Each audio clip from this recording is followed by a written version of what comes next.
Welcome back to the bench. After a lot of Hammertone excitement, stand by for something new, a new change of pace. I don't even know what's in here. So there's a few things on order, and I took the label off, so I'm not exactly sure which one this is. I'll get a clue from this piece of paper, but I won't show you, and then we'll figure out what we got. Yeah, this is what I thought.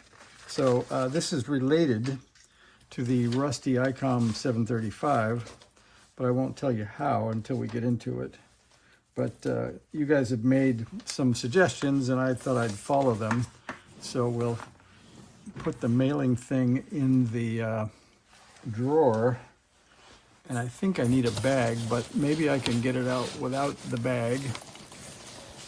And somebody had told me all the uses for these peanuts, so we'll see. Some of these look like real styrofoam, and others look like they might be, somebody said potato or something that I could melt, but we'll see. So here's what we got. And now let's see if you can guess from the size what it is. And you see Mr. Rusty IC-735 waiting in the corner. So let's get in here and see what we got.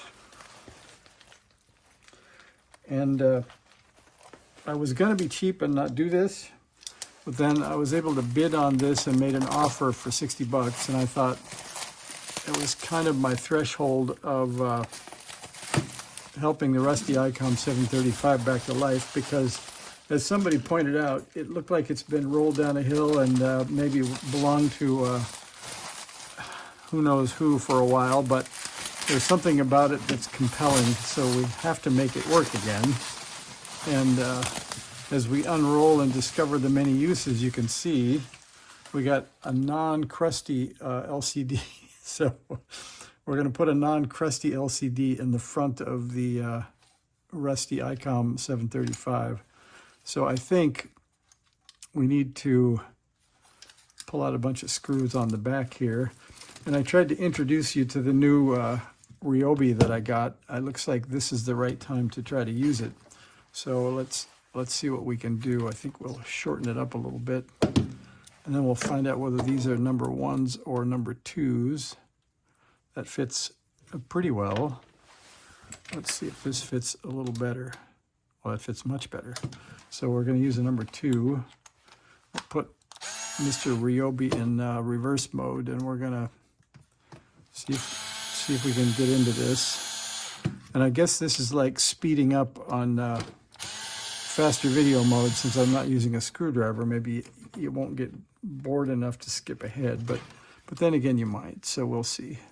So we got one there. And that headlight's really a treat, isn't it? We've got one there. And one over here. And I'm hoping that the LCD is going to unplug, but I don't think we're going to be that lucky. What a massive pile of wire. One more here.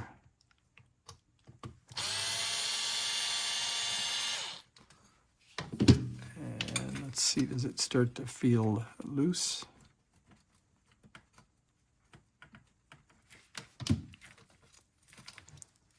Oh, one more there. Somebody was screaming in the back, I heard that. Another one down here. Plenty of screws. Let's see, does that get us close?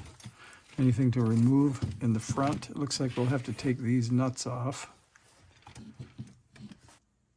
Okay, after a lot of taking out Phillips head screws, pulled off a few knobs, took out the mic jack. I think this would have maybe lifted up by itself, but you can see there's a bunch of standoffs inside. So we took off each of the screws for the standoffs and just took the whole metal front off.